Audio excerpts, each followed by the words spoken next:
Está na hora das notícias do nosso estado. E nós começamos hoje falando dos guardas municipais de Belo Horizonte que vão começar a receber treinamento para usar armas de fogo, mas só depois do carnaval. Mais de 7 milhões de reais devem ser investidos no projeto. 99 agentes aprovados em testes psicológicos feitos pela Polícia Federal já estão em treinamento teórico e prático. O curso tem duração de 30 dias. Essa é a última etapa do processo preparatório. A parte teórica é feita em sala de aula com os melhores equipamentos que hoje são ofertados pelo mercado.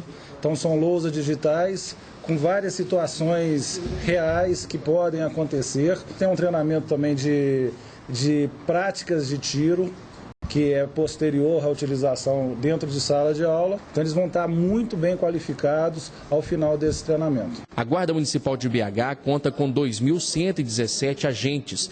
Todos serão avaliados, mas a princípio somente 400 devem trabalhar armados. Esse número deve ser atingido até dezembro deste ano. Como são turmas de cerca de 100 agentes, a cada 30 dias vão ser um período de qualificação de 2 anos. Para que toda a instituição passe por ele. Segundo a Prefeitura, mais de 7 milhões de reais foram investidos no treinamento dos agentes. 400 armas já foram adquiridas, entre elas pistolas 380 e revólveres calibre 38. Em agosto de 2014, a presidente Dilma sancionou uma lei dando poder de polícia às guardas municipais. Desde então, as prefeituras que contam com esse tipo de serviço começaram a preparar os seus agentes para trabalharem armados. Em Belo Horizonte, o processo teve início em janeiro de 2015. E foi em janeiro do ano passado que uma agente da Guarda Municipal levou um tiro de borracha no rosto após um confronto com a Polícia Militar na rodoviária de Belo Horizonte. O tumulto foi causado após um militar ter sido flagrado fazendo o transporte irregular de passageiros no terminal. Para o comandante, a decisão de armar os agentes não está relacionada a esse fato. Aquilo foi um fato isolado, lamentável, mas que não surtiu nenhum efeito nesse processo que a gente está vivenciando agora. Os guardas armados vão trabalhar em pontos estratégicos da cidade, principalmente em áreas de maior concentração de pessoas.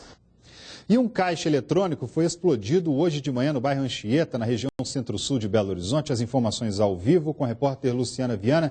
Boa noite, Luciana. Boa noite, André. Boa noite a todos. Nessa ação, os ladrões não conseguiram levar dinheiro, mas fizeram um estrago e também não foram presos até o momento. André, nós vemos aí na imagem a ação dos bandidos. O de blusa preta segura um pé de cabra, né, tentando abrir o caixa eletrônico. O de blusa preta também auxilia. Nessas imagens agora a gente vê os estilhaços, né? Eles que estouraram a porta de vidro que fica na frente, aí a chegada da polícia, essa ação ocorrida durante a madrugada. No dia seguinte, olha aí o estrago, o prejuízo. Teto foi atingido, estilhaços espalhados. Bom, a polícia agora trabalha nessa investigação, André, a circuito interno, né, que possa aí identificar a imagem, os rostos desses bandidos, André. Certamente vão ser identificados. E, Luciano, não foi só em BH, não é mesmo?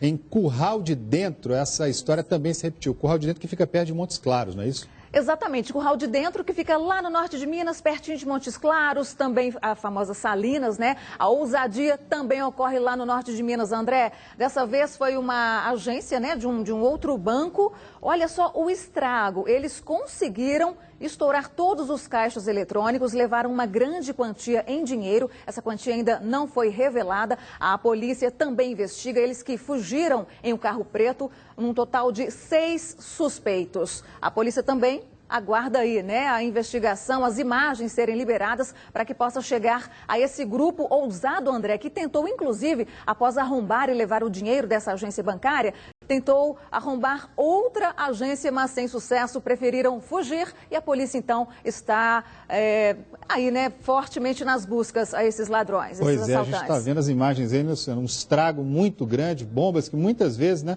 são roubadas de mineradoras, inclusive, né? Sim, exatamente. Muitos furtos, muitos roubos e furtos que acontecem em mineradores, o pessoal rouba dinamite, é para fazer isso, né, Luciano?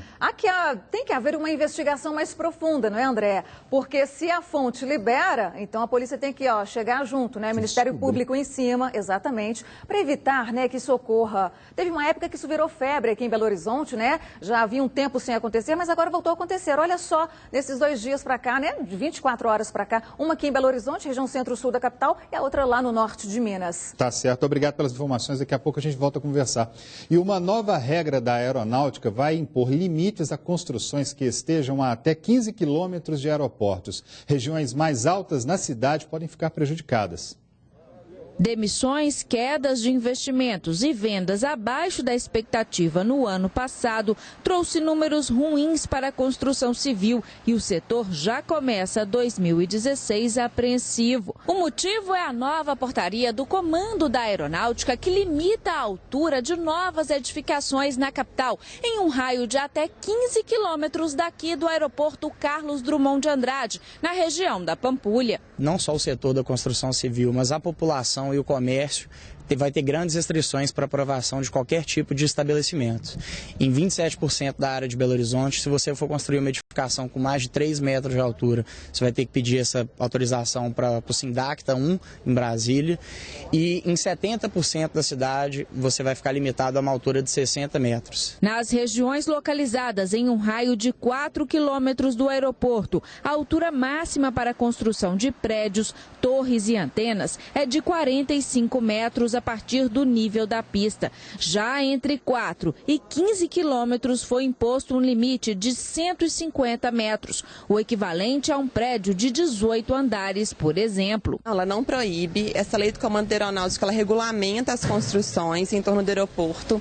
Ela traça limites de construção, de iluminação desse tipo de objeto em torno do aeroporto. Para o Sinduscom, o aumento da burocracia na aprovação de projetos prejudica e muito o andamento das obras. O processo de aprovação de qualquer tipo de edificação em Belo Horizonte vai se estender por um prazo que a gente acredita ser de em torno de 1 a 2 anos a mais. Esse prazo hoje já é de mais ou menos 1 ano só aqui na Prefeitura. Ainda de acordo com Atos, a lei federal pode inviabilizar construções em bairros como Barreiro e Belvedere. Estão situados numa cota muito elevada e os terrenos por si só já infringem a altura máxima determinada pela aeronáutica. Então, nesses bairros, oficialmente, a altura máxima de construção hoje é 0. Zero? 0. As novas regras seguem uma recomendação internacional e, segundo a especialista em segurança, se houver planejamento, não haverá tantas restrições. A aviação ela existe para estimular o crescimento e a partir do momento que a gente regulamenta esse tipo de construção, a gente evita perdas de vida, a gente evita um acidente aéreo. Com toda certeza, não é verdade? Certamente muita gente vai ser contra, mas se as regras são para trazer mais segurança, tanto para quem está em terra quanto para quem está no ar, obviamente as regras devem ser bem-vindas. E a chuva não para. Em várias regiões do estado são registrados pontos de alagamento e a situação só se agrava a cada dia sem estiagem, né, gente? Luciana Viana volta a falar com você. Em Nova Serrana, várias ruas foram inundadas, não é isso mesmo? Exatamente, André. Nova Serrana, né, que fica a 124 quilômetros aqui de Belo Horizonte, pela BR-262, logo após ali Pará de Minas. Nós observamos aí nas imagens o ribeirão da cidade. Ele transbordou na última noite devido à quantidade de chuva. André, olha que cena essa da ponte, nós vimos agora há pouco, uma parte da ponte, né, levada pelas águas desse ribeirão, que neste momento, segundo a Defesa Civil local, já voltou ao nível normal, mas os moradores estão temerosos, né, já que a água invadiu casas, ruas daquela região. Portanto, André, vamos aguardar aí, né, e torcer para que essa cena não se repita aí na próxima noite para os moradores de Nova Serrana. E essa chuva que não vai dar trégua, né, conforme a gente vem acompanhando aí a previsão da meteorologia, essa chuva forte, há inclusive uma emissão da Defesa Civil aqui de Belo Horizonte sobre uma forte chuva que pode atingir não só a capital, mas também Contagem e Esmeraldas até às 8 horas de amanhã. Então fica aí o alerta da Defesa Civil em relação à chuva. Essa chuva que passa a dar uma trégua a partir de quinta-feira, mas não quer dizer que ela vai embora não, André.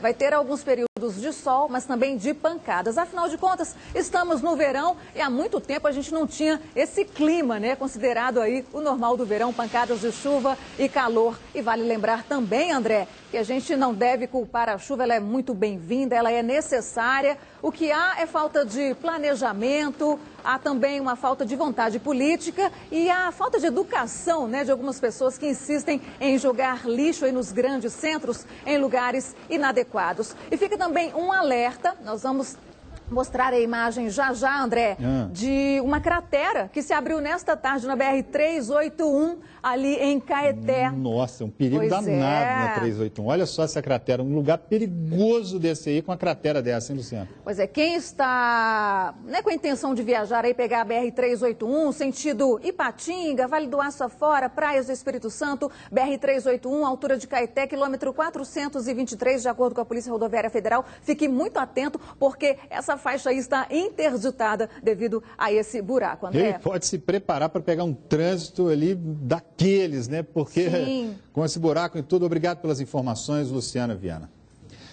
E a seguir tem o futebol. O Cruzeiro faz testes no time e o Atlético volta para casa com taça na mão. A gente volta depois do intervalo. Até já.